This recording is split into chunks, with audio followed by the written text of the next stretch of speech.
So a while ago, I bought my first compact comic, DC's The New Frontier. And I've heard about the format beforehand, but I never really bought one myself. And seeing how they're only $10 and The New Frontier is a really expensive book, I decided to say what the hell and give it a shot and to really test out the format. So this is going to be a discussion both on the format of the compact comic as well as a review of The New Frontier itself. I have never read The New Frontier before reading it right now. I've seen the animated movie, but it was like a while ago, and I didn't really remember that much about it. The only thing I really remembered was that Hal Jordan was the main character, and it basically told the story of the DC universe transitioning from the Golden Age to the Silver Age. And that's very much true here in the book.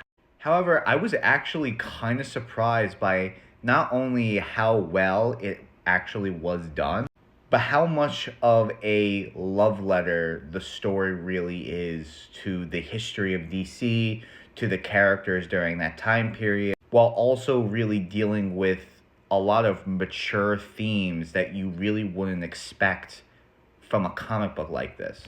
Because the art style brings up a very fun atmosphere.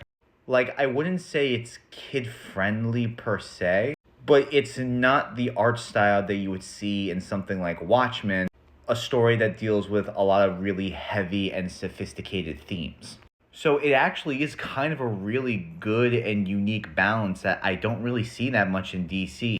Having a fun, unique look and celebrating the ridiculousness and the pulpness of comics while also really telling a fascinating and really emotionally impactful story.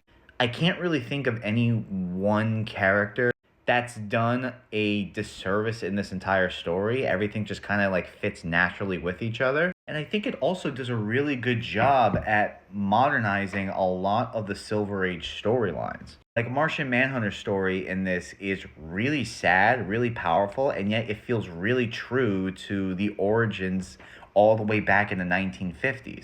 And it kind of makes me want to see more stories like this done with like other characters and with other decades. I know there's a separate multiverse out there that specifically deals with the New Frontiers characters, or at least their versions of the characters.